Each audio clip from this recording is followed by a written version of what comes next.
3 साल में इस मल्टीबैगर स्टॉक ने 1 लाख रुपए को बना दिया 37 लाख रुपए। चलिए आपको बताते हैं स्टॉक की पूरी डिटेल। हम बात कर रहे हैं रामा स्टील ट्यूब्स के शेयरों के बारे में। इस शेयर ने अपने निवेशकों को कम समय में ही शानदार रिटर्न दिया है। कंपनी ने हाल ही में अपने तिमाही नतीजों की घोषणा भी की है, जिसमें इसका प्रदर्शन शानदार रहा है। 1 जून को कंपनी के शेयरों में 1.37% की तेजी देखी गई और ये 40.60 रुपए के भाव पर बंद हुआ है। कंपनी का मार्केट कैप बढ़कर 1890.31 करोड़ रुपए हो गया है। मार्च 2023 तिमाही में कंपनी का कंसोलिडेटेड नेट प्रॉफिट सालाना आधार पर 58% बढ़कर 11.66 करोड़ रुपए हो गया। पिछले साल की समान तिमाही में कंपनी का मुनाफा 7.4 करोड़ रुपए था। इस बीच ऑपरेशन से राजस्व तिमाही में सालाना आधार पर 59% बढ़कर 399.24 करोड़ रुपए हो गया। मार्च 2023 की तिमाही में कंपनी का एबिटडा 22.47 करोड़ रुपए रहा, जो पिछले फाइनेंशियल ईयर की तिमाही में 15.97 करोड़ रुपए से 40.7% ज्यादा है। पूरे फाइनेंशियल ईयर 2022 से 23 में रामा स्टील ट्यूब्स का नेट प्रॉफिट पिछले साल के 27.32 करोड़ रुपए के मुकाबले लगभग फ्लैट होकर 27.44 करोड़ रुपए रहा। हालांकि मार्च तिमाही के दौरान ऑपरेशन से इसका राजस्व 75% बढ़कर 1336.75 करोड़ रुपए हो गया। पिछले साल नवंबर में रामा स्टील ट्यूब्स ने अपनी बोर्ड बैठक में 4:1 बोनस शेयर जारी करने की घोषणा की थी। कंपनी ने कहा कि बोनस इश्यू के तहत 42.10 करोड़ शेयर जारी किए जाएंगे।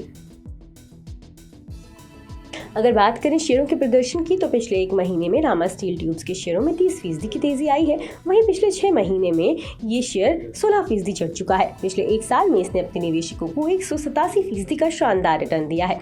इतना ही नहीं, पिछले 3 सालों में इस शेयर ने अपने निवेशकों को 3660% का बम्पर मुनाफा कराया है। इसका मतलब है कि निवेशकों का पैसा 3 साल में 37 गुना बढ़ गया है। अगर आपने 3 साल पहले इसमें 1 लाख रुपए लगाए होते तो आज आपकी रकम बढ़कर 37 लाख रुपए हो जाती। बता दें कि रामा स्टील ट्यूब्स एक प्रोफेशनल मैन्युफैक्चरर है और भारत में स्टील पाइप्स और ट्यूब्स बनाती और सप्लाई करती है। कंपनी के क्लाइंट्स में BSES, राजधानी पावर, गुजरात गैस और UPCL शामिल है। बता दें कि यहाँ मुहैया जानकारी सिर्फ सूचना हेतु दी जा रही है। मार्केट में निवेश बाजार जोखिमों के अधीन है। निवेशक के तौर पर पैसा लगाने से पहले हमेशा एक्सपर्ट से सलाह लें। मनी कंट्रोल की तरफ से किसी को भी पैसा लगाने की यहाँ कभी भी सलाह नहीं दी जाती है।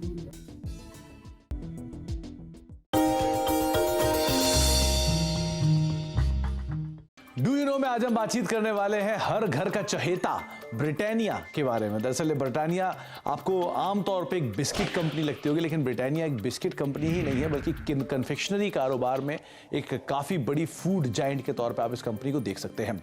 इस कंपनी की शुरुआत 130 साल पहले हुई थी और करीब 295 रुपए में उस समय पर इस कंपनी की शुरुआत की गई थी। सेंट्रल कोलकाता के एक छोटे से घर में इसकी शुरुआत हुई थी और वहाँ से धीरे धीरे एक्सपैंड करते करते आज इतना बड़ा स्केल आप ब्रिटानिया का देख रहे हैं। ब्रिटिश बिजनेसमैन ने एक स्मॉल हाउस में इस कंपनी की शुरुआत की थी, जिसको धीरे से या फिर बाद में विद टाइम एक्वायर किया गया था गुप्ता ब्रदर्स की तरफ से और इस कंपनी का नाम बन गया था VS ब्रदर्स। लेकिन विद टाइम इस कंपनी में मल्टीपल चेंजेस हुए ओनरशिप को लेकर, जिसके बाद और फेरबदल हुआ और एक ऐसा भी समय आया 1979 में जबकि नेबिस्को ब्रांड, जो ओरियो के एक संस्थापक के तौर पे जानते हैं, जिनको आप ओरियो बिस्किट को अगर आप जानते हैं तो वो नेबिस्को की ब्रांड रहे हैं, उन्होंने इस कंपनी को एक्वायर कर लिया था। एक मेजर स्टेक करीब 27-28% के आसपास स्टेक वो इस कंपनी के अंदर ओन करते थे। लेकिन जो एग्जिस्टिंग प्रमोटर है वाडिया ग्रुप ने, उन्होंने करीब 1990 में इस कंपनी को एक्वायर किया। तो आप अंदाजा लगा लिए करीब 3 दशक से ज्यादा का हिस्सा जो है वो एग्जिस्टिंग प्रमोटर्स के पास इस कंपनी का है। इसके अलावा एक और इंटरेस्टिंग फैक्ट ये भी है कि वर्ल्ड वॉर 2 जब हुआ था तो इस कंपनी को एक ऑफिशियल पार्टनर के तौर पर चुना गया था। जो कंपनी जो सैनिक थे उनको फूड बिस्किट्स प्रोवाइड कराती थी, जो कि उनके आगे के लिए कामकाज करते थे। तो एक बड़ा इंटरेस्टिंग फैक्ट ये भी है कि आर्मी को भी ये कंपनी सप्लाई करती थी वर्ल्ड वॉर 2 के अंदर।